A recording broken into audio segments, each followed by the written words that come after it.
따라합시다. 모두가 사는 길을 선택하라. 네, 오늘 제가 설교 제목을 모두가 사는 길을 선택하자라고 하는 제목으로 함께 하려고 합니다. 지난주는 우리 미국 UMC 감리교회 감리사님이신 우리 강태성 목사님께서 말씀을 전해주셨습니다. 그래서 이제 한 주를 저희들이 듣지 않았기 때문에 2주가 지났기 때문에 다시 한번 여러분들에게 지난 27장 1절부터 26절까지의 말씀을 좀 정리를 해드릴 필요가 있습니다. 지금 로마로 향해 가는 알렉산드리아호 배를 탄 거죠. 그리고 그 알렉산드리아호 배가 잘 순항을 하다가 여러 번의 그런 바람이 계속 그 배를 방해했습니다.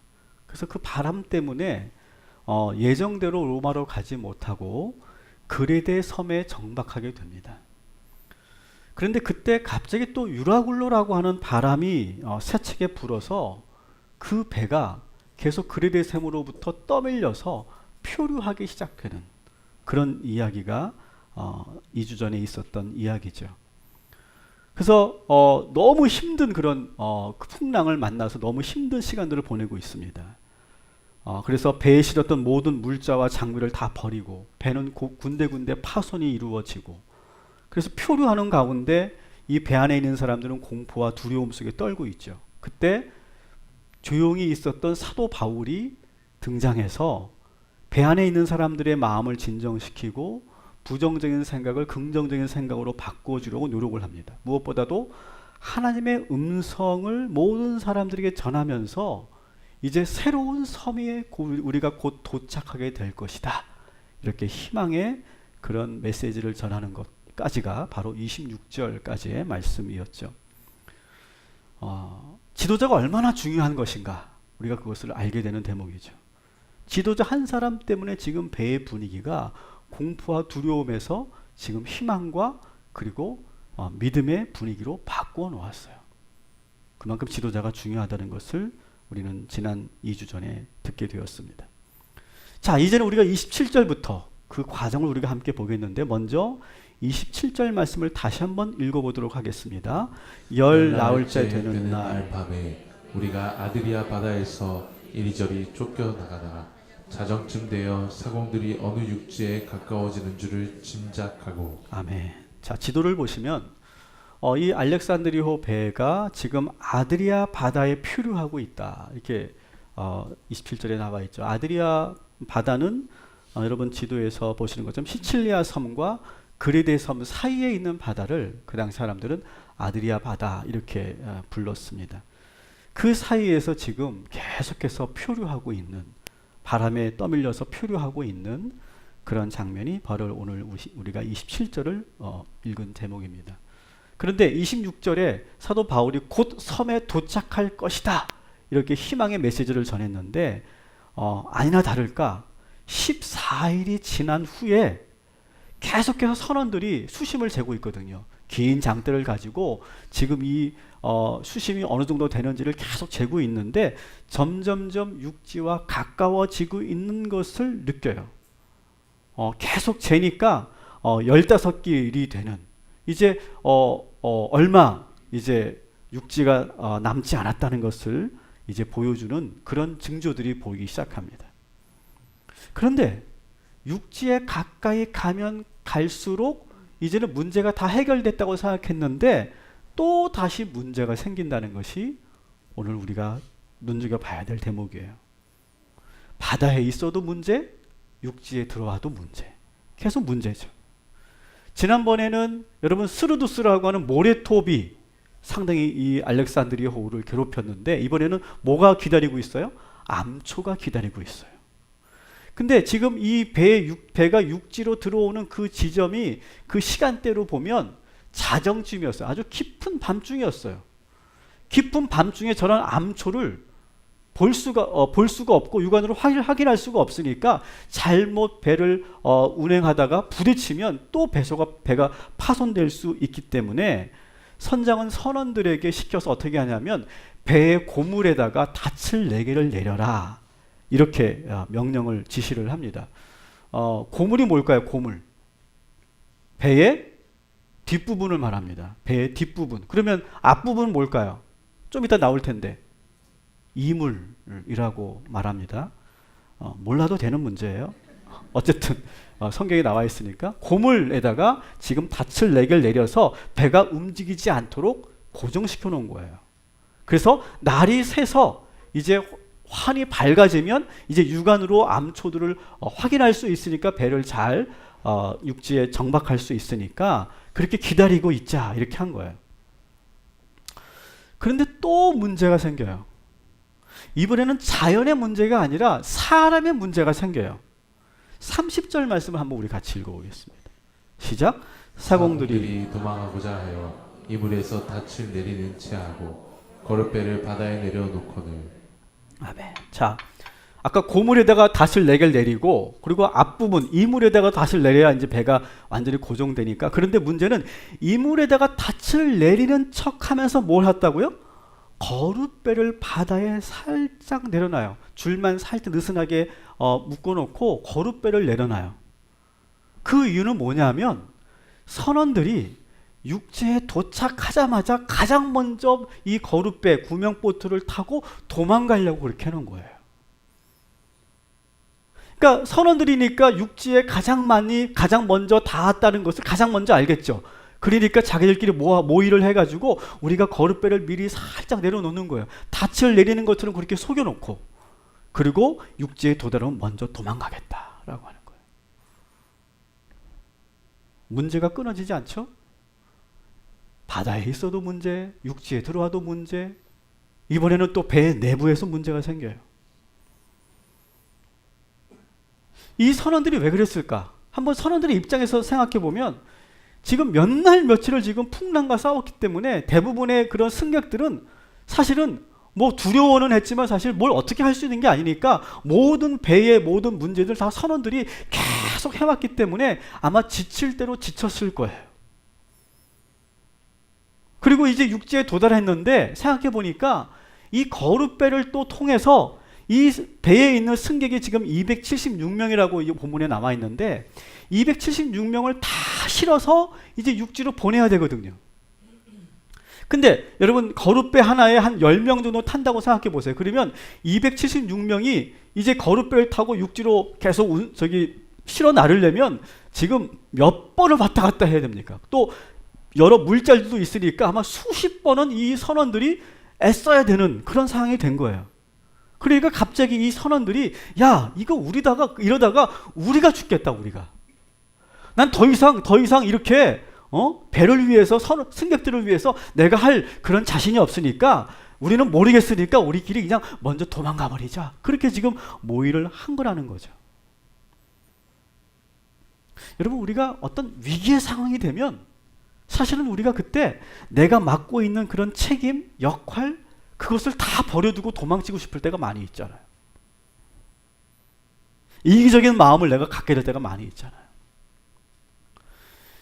이 세월호가 침몰할 당시 선장과 선원들이 배 승객을 버리고 먼저 도망친 사건. 우리가 그것을 보면 참 많이 안타까워했죠.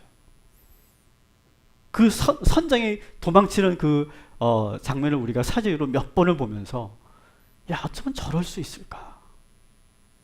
그렇게 우리가 답답해 하지 않았습니까? 그 세월호 선장이 지금 대법원의 판결을 보니까 무기징역을 받았고요. 그리고 14명의 선원들은 1년 6월에서 12년 그 경중에 따라서 그렇게 대법원 판결이 났습니다. 지금 이 알렉산드리호 선원들의 이 행동은 이해는 할 수 있어요. 얼마나 힘들었을까? 얼마나 힘들었으면 그랬을까? 이해는 할 수 있지만 여러분 절대로 용납할 수 없죠. 이건 대단히 중대한 범죄예요. 근데 과연 저는 그렇게 우리가 선원들을 우리가 이렇게 비난하고 그리고 우리가 비판만 하는 것으로 끝나야 될까? 만일 내가 그 입장이라면 나는 어떤 선택을 했을까? 저는 스스로 제 자신에게 물어봤어요. 만일 나라면 나는 그 상황에서 어떤 선택을 했을까? 여러분, 아무리 위급한 상황이고 위기가 닥쳤어도 우리가 맡고 있는 그 책임을 여러분 벗어버리고 도망치지 않는 끝까지 감당하는 저와 여러분이 되시기를 주님의 이름으로 축원합니다. 전 이것이 우리 그리스도인들이 해야 될 일이라고 생각해요. 저는 그런 생각을 해봤어요. 만일 지금 우리가 이렇게 예배를 드리고 있는데 화재가 났어. 그래서 웽 하면서 지금 막 경보가 울리고 있어. 그럼 저는 그런 상황에서 이제 마지막까지 이 교회를 지키고 성도들을 다 구조할 때까지 끝까지 남아야 될 사람은 누굴까요? 너무 이렇게 당연하다는 듯이 그렇게 정말 저예요? 제가 그렇게 되길 바라세요? 맞죠, 여러분? 한 사람이라도 끝까지 구조해야 될 일이 저의 책임이라고 저는 믿습니다. 양심이 있어서 아멘을 못 하시네요. 근데 저는 그게 저의 역할이라고 생각해요. 물론 전도사님도 같이 있을 거예요. 아니 저분들도 사역자인데 끝까지 우리는 남아야죠. 근데 제가 1부 때 이 설교를 했어요. 이 설교를 했더니 어느 청년이 너무 심각한 얼굴로 저에게 묻고 싶은 게 있다고 그래서 저하고 이렇게 사무실에서 얘기를 하는데 이 설교를 듣고서 궁금한 게 생겼대요. 그럼 목사님 다 구출해 주시고 목사님도 나가실 수 있는데도 안 나가실 건가요? 그렇게 물어보더라고요. 그래서 내가 미쳤냐? 아마 그 청년은 제가 걱정도 됐고 또 하나는 그냥 그 탈출할 수 있는데도 그냥 이 교회에 남는 것이 과연 맞는 거냐 그걸 좀 묻고 싶었던 것 같아요. 그래서 그건 아니다. 교회는 하나의 장막이죠. 장막, 텐트입니다. 그래서 교회가 어떻게 되는 것은 우리는 어디서든지 교회로 모일 수 있기 때문에 내가 교회에서 내가 지금 죽겠다 그런 건 아니다. 하지만 우리 성도들을 끝까지 구조하고 그리고 안전하게 생명을 지켜주는 일이 내가 할 일이기 때문에 나는 그 일을 하려고 하는 거다. 나도 도망갈 수 있는 상황이 되면 도망가야지. 나도 탈출해야지. 그랬더니 이 청년이 안도의 심을 쉬면서 제가 죽을까 봐 아 그런 거죠 목사님? 아 알았습니다. 이제 해결됐습니다. 하고 가더라고요. 고마운 청년이에요. 네. 어쨌든 여러분 저만 그런 것이 아니죠. 여러분이 처해 있는 여러분의 그 삶의 자리에서 여러분이 끝까지 지켜야 될 일들이 있죠. 저는 최근에 우리 한국 사회에서 가장 안타까운 게 뭐냐면 부모가 부모의 책임을 하지 않는 거. 어쩌면 그럴 수 있죠, 여러분? 부모가 부모의 책임을 다하지 않고 가정을 포기하고 자식을 포기하는 일. 저는 그건 정말 아무리 그분이 어떤 상황이고 어떠한 그런 어려움이 있는지 이해는 할 수 있지만 우리는 용납이 안 되죠. 여러분, 우리 그렇게 살지 맙시다.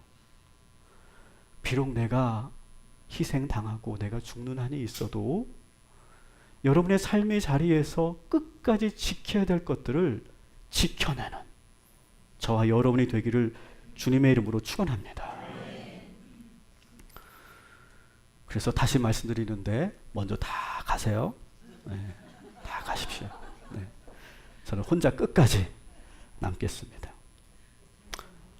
아 괜찮아요. 됐어요. 네. 여러분이 안전한 게 더 중요하죠. 안전한 게. 네. 지금 바울은 이 선원들의 이런 움직임을 미리 알고 있었어요. 거룻배를 살짝 내려놓고 육지에 도달하면 먼저 도망칠 거를 모의하고 있다는 것을 알고 있었어요. 근데 배 안에 있었던 백부장과 선주와 선장은 까마득하게 모르고 있었어요. 왜 그런지 아세요? 야, 이제 육지에 도착했다라고 생각하니까 긴장이 풀리는 거예요. 근데 바울은 긴장을 늦추지 않았어요. 그리고 선원들의 일거수일투족을 잘 관찰했어요. 근데 의심스러운 행동들이 보여요. 저들의 그 동선이 닻을 내리는 것처럼 하지만 뭔가 지금 다른 일을 하고 있는 것이 보였어요. 여러분, 바울이 이렇게 지금 다른 사람들이 보지 못하는 그 위기 상황을 먼저 간파할 수 있었던 힘이 뭘까요? 제가 느헤미야 설교를 하면서 아주 대단한 공식 하나를 제가 발표했죠. 기억 못 하실 테지만 제가 이 공식을 하나 여러분들에게 보여드릴게요. A, B, A 다시, B 다시. 자, A가 뭐냐면 외부 문제예요. 그럼 B가 뭘까요? 내부 문제예요. 자, 이건 뭐냐 하면 이걸 제가 설명드리면 외부 문제를 해결하잖아요. 외부에 막 여러 가지 외적인 문제들을 막 내가 해결하고 막 우리가 단합해서 해결하잖아요. 그럼 문제가 끝나는 게 아니라는 거예요. 반드시 뭐가 온다? 내부 문제가 꼭 오더라. 오늘 여기도 보세요. 지금 그 풍랑을 간신히 이겨내고 14일 만에 간신히 이제 육지에 다다랐어요. 외부 문제가 끝났어요. 그랬더니 내부에서 무슨 문제가 생겨요? 이 선원들이 도망칠 궁리를 하고 있다는 거죠. 내부 문제가 생겨요. 자, 그럼 내부 문제를 풀면 문제가 끝날까요? 또 다시 외부 문제가 시작되고 또 외부 문제를 또 풀면 또 다시 내부 문제가 도래하더라라고 하는 거예요. 그래서 여러분, 노련한 지도자들은요, 처음 어떤 그런 위기 상황을 이겨내고 나서 그 다음에 긴장을 놓치지 않는 거예요. 왜? 또 새로운 문제가 도래할 것이기 때문에. 바울은 그렇게 지금 보고 있는 거예요. 육지에 도달했으니까 이제 내 할 일은 다 끝났다라고 생각하지 않고 내부에 지금 무슨 일이 일어나고 있는가를 지금 면밀히 관찰하고 있는 그런 상황에서 선원들의 이러한 의심스러운 행동들을 보게 된 거예요. 여러분, 외부 문제가 끝났다고 해서 여러분 긴장을 늦추지 마시고 내부에서 새로운 문제가 도래할 수 있다는 사실을 기억하시기 바랍니다. 또 내부 문제를 여러분이 어렵게 풀어냈다고 해서 모든 것이 끝나는 것이 아니라 또 다시 새로운 문제가 우리를 기다리고 있다는 것도 여러분 기억하시기 바랍니다. 여러분, 인생은 문제의 연속인 거예요. 그래서 우리 고3 수험생들만 시험 문제를 치르는 것이 아니라 우리는 수없이 지금 인생의 문제를 풀고 있어요. 미적분보다 더 어려운 문제를 풀고 있어요. 우리는요. 확률 통계보다 더 어려운 문제를 우리는 풀고 있는 거라고요. 지금 여러분 돌아보세요. 한번 여러분 인생을 돌아보세요. 여러분, 문제 없었던 날이 있어요? 문제 없었던 날, 죽어야 문제가 없어요. 우리가 살아있는 동안은요, 계속 시험인 거예요. 이 문제를 해결하면 또 저 문제가 터지고 저 문제를 풀면 또 다른 문제가 우리를 기다리고 있지 않습니까? 사도 바울은 이 패턴을 잘 알고 있었어요. 그래서 배가 육지에 도착했다고 안심하거나 긴장을 늦추는 것이 아니에요. 더 면밀하게 선원들의 동선과 배 내부의 문제들을 파악할 수 있었기 때문에 다른 백부장이나 선장들은 미처 몰랐던 이 선원들의 움직임을 알게 된 거예요. 그래서 먼저 바울이 백부장에게 이 사실을 전해요. 31절을 읽어볼게요. 같이 읽습니다. 시작. 백부장과 군인들에게 이르되 이 사람들이 배에 있지 아니하면 너희가 구원을 얻지 못하리라 하니. 아멘. 자, 바울이 백부장에게 지금 이 상황을 알리는 거예요. 군인들에게. 여러분, 백부장의 입장에서는 이 선원들의 이 행동이 어땠을까요? 대단히 괘씸하고 화가 났을 거예요. 그래서 어떻게 합니까? 군인들을 시켜서 그 거룻배를 묶어 놓은 구슬을 끊어버려라. 화가 나니까 그렇겠죠. 그런데 백부장은 이 선원들을 처단하지 않아요. 선원들의 행동은 지금 매우 심각한 범죄지만 지금 당장 그들을 처단한다면 안전하게 로마로 갈 수 없기 때문에 바울의 말을 듣고 마음을 가라앉히고 차분하게 이 문제를 풀어가더라는 거예요. 사랑하는 성도 여러분, 저를 잘 보세요. 여러분, 한 주간 여러분의 인생의 문제를 차분하게, 그리고 마음을 진정하고, 그리고 잘 풀어가시기를 주님의 이름으로 축원합니다. 그 여러분의 문제가 외부 문제든 내부 문제든 그 어떤 문제든 여러분 먼저 하나님께 간절히 기도하세요. 그리고 지혜와 명철을 구하면 하나님께서 우리가 그 문제를 현명하게 풀 수 있도록, 해결할 수 있도록 도와주실 줄 믿습니다. 그래서 하나님께서 아멘 하세요. 지혜도 주시고 리더십도 주시고 능력도 주시고 결단력도 주시고 용기도 주시고 믿음도 주시고 사람도 보내주시고 뜻하지 않은 기회도 주실 줄 믿습니다. 그렇게 해서 문제를 풀어가는 거예요. 문제 없는 나라 없어요. 문제 없는 인생 없어요. 자, 그렇게 해서 지금 이 내부 문제를 간신히 봉합을 했는데 여러분 생각해 보세요. 이제 선원들이 그렇게 괘씸한 행동을 했다는 소식을 이제 그 백부장 이하 군인들과 모든 승객들이 다 알고 났으니까 어땠을까? 이 배 안의 분위기가 상당히 살벌했겠죠. 냉랭했을 거예요.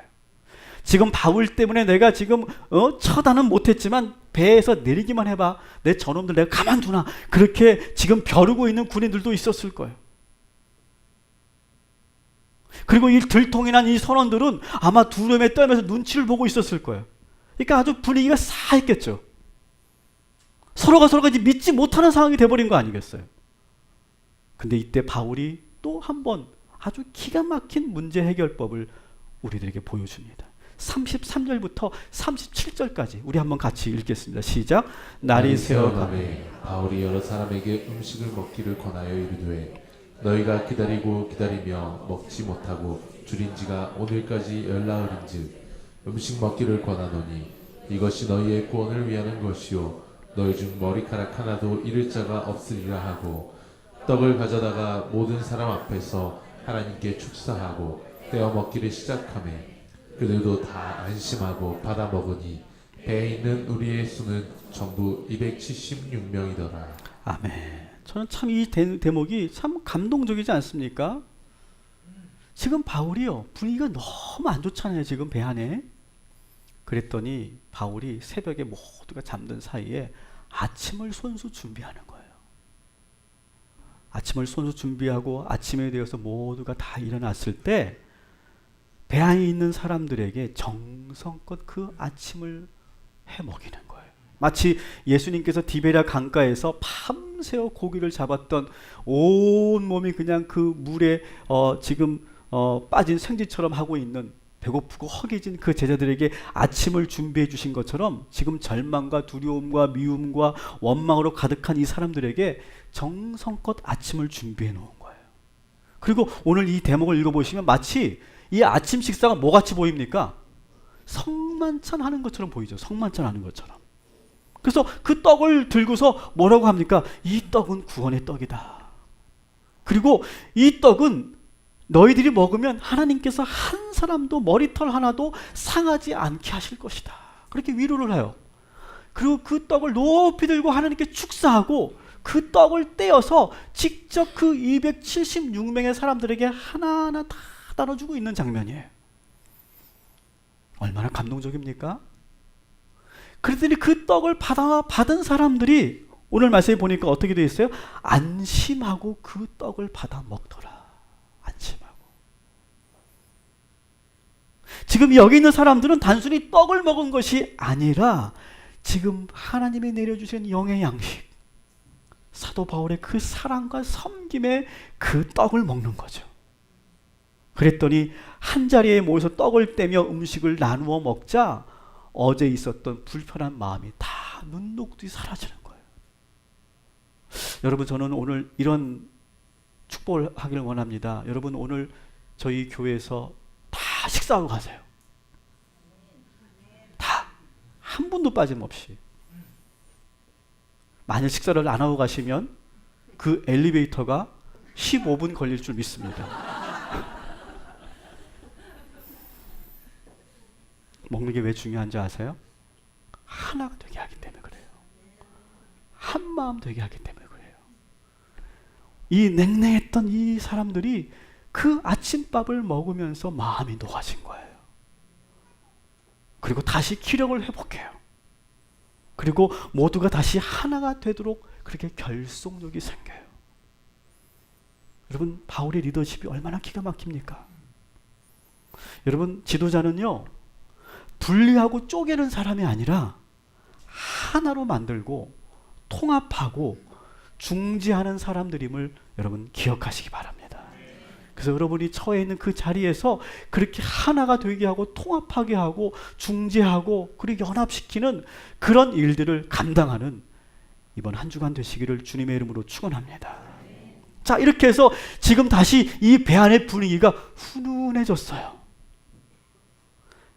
자, 이 정도 되면 이제는 문제가 다 해결됐다고 해야지. 이제 외부 문제도 이겨냈고 내부 문제도 이겨냈으니까 이제 모두가 하나가 됐으니까 이제는 누가가 이제 사도행전에서 이렇게 해서 육지에 잘 도달하였더라 이렇게 하면 되는데 아직 이야기가 끝나지 않아요. 이렇게 배부르게 먹고 기력을 회복한 사람들이 다시 힘을 내서 육지에 안전하게 배를 대려고 하는데 이런 일이 생겨요. 39절도 41절 같이 읽습니다. 날이 새매 어느 땅인지 알지 못하나 경사진 해안으로 된 항만이 눈에 띄거든 배를 거기에 들여다 댈 수 있는가 의논한 후 닻을 끊어 바다에 버리는 동시에 키를 풀어 늦추고 돛을 달고 바람에 맞춰 해안을 향하여 들어가다가 두 물이 합하여 흐르는 곳을 만나 배를 걸매 이 물은 부딪혀 움직일 수 없이 불고 그 물은 큰 물결에 깨어져 가니. 아멘. 자, 지금 보세요. 39절 보니까 서로 의논하는 장면이 나오죠. 야, 이렇게 의논을 하면서 어느 쪽으로 배를 지금 정박해야 되는지 의논을 잘 합니다. 분위기가 좋아졌다는 걸 말해요. 그리고 지금 고물에 이물에 있었던 그 닻을 다 끊습니다. 끊고 배가 움직일 수 있게 하고 그 다음에 키줄이 움직이지 않도록 키가 움직이지 않도록 키줄을 팽팽하게 묶었는데 그걸 느슨하게 해서 키가 돌아갈 수 있도록 해서 이제 키를 운전해 가지고 이제 적당한 그런 자리에 이제 정박하려고 하는데 41절에 보니까 두 물이 합하여 흐르는 곳에 이 배가 휩쓸려 들어가면서 이물 앞부분은 부딪혀서 움직일 수 없게 되고 고물 뒷부분은 그 물결에 그 배가 깨어져 가고 있다. 문제가 끊이지 않죠? 이게 인생이죠. 그랬더니 이번에는 또 무슨 문제가 생깁니까? 이번에는 죄수들이 동요하기 시작해요. 아마 배가 막 뀌뚱뚱거리고 막 여기저기 부딪히면서 깨지면서 아마 죄수들을 가두어 누웠던 그 감옥이 열렸던 것 같아요. 그래서 죄수들이 다 갑판으로 올라와서 이제 자기들 뛰어내려서 도망가려고 합니다. 참 문제가 계속 꼬리에 꼬리를 물고 있는 거예요. 여러분, 동화나 소설이나 드라마나 영화는 끝이 있어요. 끝이. 근데 우리 인생은 끝이 있을까요? 없을까요? 없어요. 그게 현실인 거예요. 지금 누가는 지금 어떤 소설을 우리에게 써주는 게 아니고 지금 우리의 살아있는 현실을 그대로 반영하고 보여주고 있는 거예요. 따라합시다. 끝났다고. 끝난 게 아닙니다. 끝날 때까지 끝난 게 아닙니다. 여러분, 그렇잖아요, 우리 인생이? 여러분, 오늘 우리가 말씀을 듣고 우리가 힘을 얻고 용기를 얻었다고 여러분 밖에 나가면 문제가 사라집니까? 그 문제가 기다리고 있어요. 그럼 그 문제를 풀면 그러면 또 이제 문제가 없습니까? 또 옵니다. 내가 이 문제를 완전하게 해결했다고 생각했는데 이 문제가 또 다시 우리에게 찾아와요. 또 불거져요. 더 심각하게 문제가 우리에게 다가올 때가 있어요. 여러분, 언제 사람이 무너지는 줄 아세요? 자꾸 끝났다고 생각할 때 무너져요. 여러분, 언제 엘리야가 무너졌어요? 450명의 바알 선지자가 싸워 이겼을 때 그때 엘리야의 마음속에 이제는 끝났네 라고 생각하는 그 순간에 절망이 밀려와요. 그래서 사실은 제일 우리가 약할 때가 언제인 줄 아세요? 힘들 때 약하지 않아요. 사실은 힘들 때는요, 시련 가운데 있을 때는요, 내가 긴장하게 되고 내가 집중력을 더하게 되고 간절하게 되고 겸손하게 되고 그때는 기도하게 돼요. 그러니까 우리가 영적으로 심리적으로 강해 있어요. 시련 때는요. 근데 언제 약한 줄 아세요? 내가 잘 된다고 생각할 때, 이제는 내가 더 이상 바랄 게 없다고 생각할 때, 그때 문제가 한번 휙 닥치잖아요. 그러면 거기에 풀썩 넘어지는 게 우리예요. 여러분, 끝났다고 끝난 게 아니에요. 지금 여러분의 인생에 지금 순항하고 있습니까? 여러분의 어려운 문제를 풀어냈습니까? 이제 풀어내서 이제 두 발 뻗고 어제 하룻밤 잘 잤습니까? 다시 우리가 보세요. 긴장을 늦추지 마시고 새로운 문제를 대비하는 저와 여러분이 되기를 주님의 이름으로 축원합니다. 자, 이 죄수들이 막 헤엄쳐서 도망치려고 하니까 또 다른 문제가 생긴 거예요. 지금 내부에서 외부 문제를 푸니까 내부 문제가 오고, 내부 문제 푸니까 외부 문제가 오고, 또 다시 내부 문제가 또 다시 도래한 거예요. 그래서 이 죄수들이 도망치려고 하는 장면 42절부터 같이 읽겠습니다. 시작.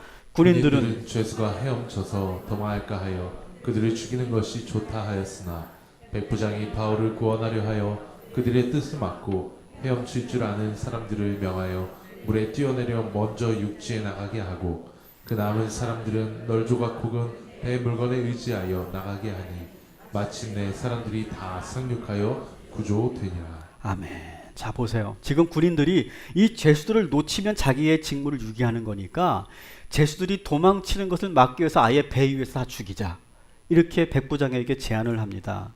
근데 백부장이 가만 보니까 지금 사도 바울도 죄수의 입장으로 온 거거든요. 여기 있는 거거든요.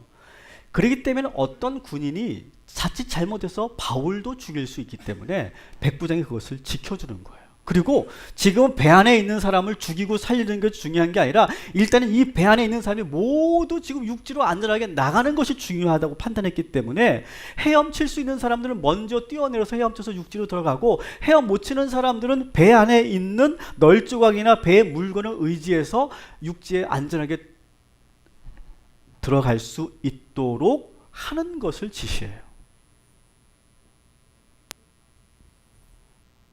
그리고 놀랍게도 오늘 44절에 있는 것처럼 그렇게 해서 한 사람도 죽지 않고 276명 전원이 다 살아납니다. 한 사람도 사망하지 않아요. 근데 여러분, 이 배를 한번 보세요. 이 배는요, 중간에 수많은 사람들이 죽을 뻔했어요. 중간에 풍랑에 휩쓸려 죽을 수도 있었고요. 너무 허기지고 탈진해서 죽은 사람도 있을 수도 있었고요. 선원들처럼 그렇게 자기들만 살겠다 도망치다가 아마 응징을 받은 그런 사람들도 있을 거고요. 죄수들을 지금 도망친다고 지금 자칫하면 모두 대량 학살을 할 수도 있는 상황이었는데 그 순간순간의 위기들을 잘 넘어감으로 인해서 배 안에 있는 276명 한 명도 죽지 않아요.